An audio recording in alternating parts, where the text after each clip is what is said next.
In order to create the first part of your publication, the first thing you're going to do is create a project brief. The project brief is your opportunity to kind of determine the look and feel that you want your publication to create and instill later onto your readers. So if you go to publicationprojectbrief.wordpress.com, you'll find an entire website dedicated to going through this process. So if you go here to the home page, you're going to find that you've got quite a few different things. You can even watch this video here. You can look for some inspiration. And let's go ahead and get started. First thing you're going to need to do is download the Project Brief PowerPoint template. And you're going to be turning in that PowerPoint. I know it looks like it's really intimidating. I know 52 slides, but it's got a lot of slides in here that are instructions that you're going to delete. So you'll notice that the publication project brief is very boring. It's very black and white. That's intentional. I want you to make it your own. So obviously put your name your project in here. And then obviously it says delete these slides. Anything in red means you need to do something. So the first thing you're going to do is submit. You want to do a first initial last name _ project brief.pdf and convert it to PDF when you submit it to Canvas. So, just some general overview, some assignment information. So the first slide you're going to do is your objective. So if we look here on objective on the website, you'll go ahead and see what the purpose is. So if you look at the slide, your job is to tell us this, fill in the blanks. The objective of my publication is it to help, to educate, to inform, who or what, where do they live, what do we want them to do, and by when. So the sample says, the objective of this publication is to help stay-at-home moms in the Midwest find simple activities to do with their children that are low budget and fun for the summer months. So we really want to make sure that you're giving yourself an opportunity to drill down. So stay-at-home moms. Clearly we've got, a very specific group that we're looking for. We're not looking for career moms who are juggling things.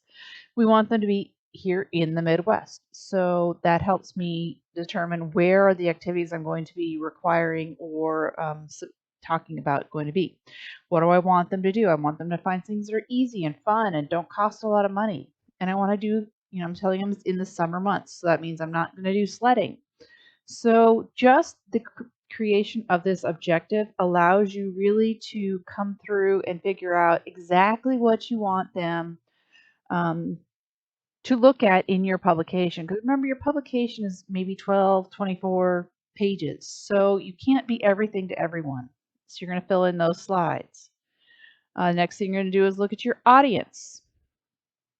For the audience, you're going to go ahead and do a few different pieces. You've got an audience profile overview, you've got a persona, and you've got a Val survey. So for the profile overview, we can go ahead here into audience, and you'll find some more information here. So the audience lets you determine and really scale down what you're doing. Your audience is, okay, do you have a gender? Is this something just for teenage girls? Just for men? It can be both genders, and that's fine. Between the ages of what ages? Is this for preschoolers? Is this for seniors? Where do they live? So once again, it's going to help you determine where, if you're talking about headed to New York and how much it's going to cost, knowing where they're coming from is going to make that a little bit easier. Has a certain level of education. So are they preschoolers? Are they graduate students? How much money do they make? If they are college students, you're probably not going to send them on an around the world trip. So really thinking about what would be reasonable for them. What is the status? Are they married? Are they single? Are they divorced? Are they widows? Obviously, if you're going to have a top 10 pub crawls, you probably want to consider who your audience is there. Do they have children? How many do they have? Do they have religion? Why does religion count? Because maybe you want to do a top 10 places to get ham and barbecue, but if their religion is Judaism, then obviously that's a bad fit. So think about those things. Members of my audience would read what? So are they reading People? Are they watching BuzzFeed and reading BuzzFeed? And what are they watching? Are they on HGTV? Are they on ESPN? Are they only watching TikTok? Online, you'll find my audience on maybe it's Instagram, maybe Facebook. So think about really what is it that person does in their spare time? What do they do? What are those activities that they do? So then when you're working on the planning part, you're also going to create this persona, which for some reason the hints are not popping in right now. So let's go ahead. You're going to give me this persona. So you're going to give me just kind of a generic picture. What are their traits? Are they introverts? Are they extroverts? You know, kind of give me an idea what they're like. Give them a name. Give them an age. Tell me where they're from.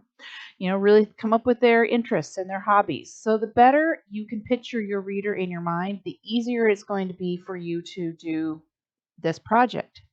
The next thing for your brief is going to be creating your VALS survey. So you're going to go to the Strategic Business Insights and do the VALS survey with that person in mind. When you do the after you do the survey, you're going to go ahead and find that they are. Here's the survey link. A certain type of person. They're innovators. They're experiencers. There's a lot of different things, and for each one, you're going to find that there's a members of this group typically. That is what you're going to go ahead and paste here on those slides. So make sure you're taking screenshots, and that's where your VALS result comes in.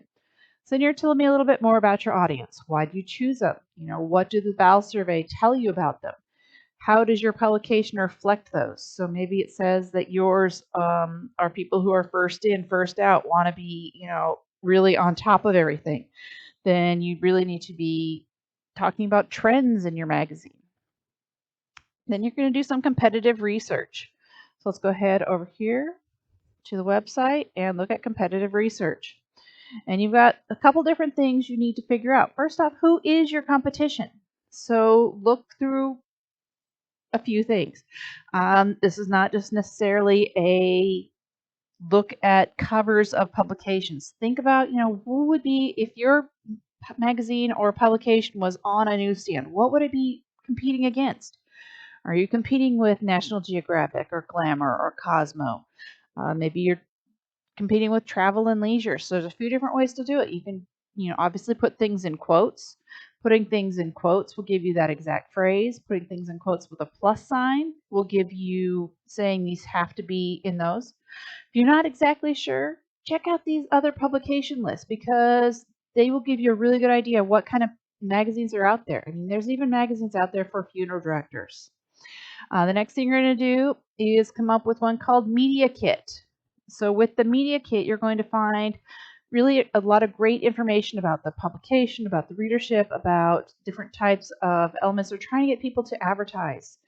So once you've identified that, you're going to go ahead and you're going to give me a image of one of their covers. You're going to tell me who their competition is. You're going to tell us what you like about it, what you dislike, how your publication will be different, and tell me where did you look at it? Did I look at it online? And give me a link for that media kit. You're going to give me a few screenshots. One's going to be the editorial features. So that'll really give you a good idea of what do they focus on. You know, it'll help you when you're figuring out content. Maybe they've got some information about their readers. Maybe they've got some information about what their circulation is. So each one is going to be a little bit different in the information that it provides, and sometimes you'll have to look at more than one source. So obviously you're going to delete my sample slides each time, and you're going to go ahead and fill that in for two different competitors. You're then going to start looking at some inspiration. Here's where I want you to get off the computer, because color can be really scary. So let's think about how can we make it a little less scary.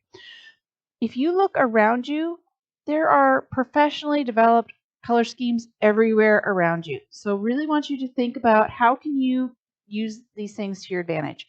So for color, I want you to go ahead and you're going to go on a field trip. I want you to go ahead and take a peek. Go to a store, go find some pictures. So find for the first part, you're going to do color.adobe.com. And I want you to come up with 3 different images that you really like. And then you're going to put them into their extract theme, choose which color, and then do a screenshot. A little note to yourself. In the tags, if you do pull an image from online or you're not sure where it came from, make sure you go ahead and give it that tag so you can find that photo again later when you need to give a photo credit. So you need to come up with at least 3 different, or at least 2 different PowerPoint or images you're going to put into that PowerPoint. Next thing you're going to do is download an app called Pantone Connect. With that one, I want you to go to a store, take pictures of stuff, wander around. Ooh, I really like how those colors were together. Then you can bring it back and put it into the Pantone Connect, and it'll actually give you a color scheme for those different elements that you're looking at. For some reason it's not open. Oh, there it is.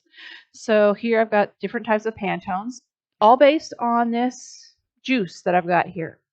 So how can you make it work? Or maybe even look around your own house or your own closet. Maybe it's the Parents China Club cabinet. Maybe it's your favorite t-shirt. There are color schemes all around you, so how can you use them? So when you use Pantone Connect, you're going to get this PMS color. The Pantone color doesn't necessarily give you the hexadecimal code that you need to use to go into your publication project briefs. So you're going to go ahead and eventually, if you fall in love with one of those colors, you can actually convert it, and it will give you the sRGB, so that's the red, green, blue, and the hexadecimal number. You're going to download then another app called Color Collect, and it does something very similar. It's just a little bit different in how it presents, but it does provide to you those hexadecimal numbers right away. So think about the world around you. And as always, I'm going to give you a whole bunch more information on how to read more and get more information about color. So once you've done that color inspiration, you're going to go ahead and put in your couple of slides based on what you collect and what you put together. After you do that, you're going to go ahead and look at typography. Typography, you could easily fall down the font hole. It's so easy to do. So in inspiration, I want you to go ahead and go into typography. And I've given you a few different typography tools. One, there's an app called What the Font that you can download, and it will let you upload different images, and it'll help you identify what you think that typeface might be. That doesn't necessarily mean that those typefaces are available for free, but it does help you identify what it is and gives you a starting place. So you're going to be identifying at least 2 different type samples for your project brief. Then you're going to put together your mood board. For your mood board, you're going to go ahead and fill out, I don't know why it's got an extra slide. You're going to fill out your typography. You're going to give me some icon samples. You're going to give me some photo samples. You're going to give me a color scheme with those hexadecimal numbers. So with the icon samples, I'm looking for things like Facebook. You're going to need icons for your food or beverage sections. There's a few different ways you're going to use it. So this is where you'll get that information. So if you go ahead and go to the site, let's go ahead to your mood board. And here's a bunch of information about mood board. If you go under inspiration, you'll find information about images here. So here it gives you a whole bunch of places, stock icon sites, places you can find stock icons, places where you can find stock photos and stuff in the public domain. So here's a whole bunch of different places where you can find that information. The mood board doesn't necessarily have to look like the sample that I've given you, but it might be a little bit easier as a good place to start. From there, you're going to go ahead and do what's called a flat plan. A flat plan helps you determine what are your pages going to be like in order to figure out kind of some planning. So for the travel guide, here's your required elements. For your magazine, it's a lot more. So make sure that you are taking a peek at where are all those pieces going to live. You can use one of the online sites that I'm giving you under flat plan, or you can go ahead and, so here's 4 different sites, or you can go ahead and use one of the kind of the pages things I've given you here. So there's a couple different ways to do it. Obviously delete the slides as we go.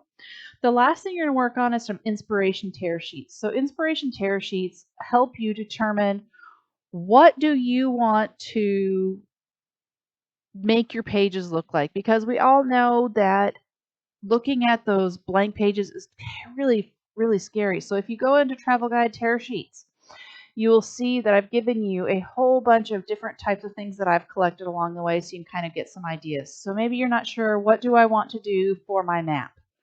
Okay, so for your map, go to your travel inspiration links, And here you will find maps from lots and lots and lots of different types of publications that I've gathered along the way.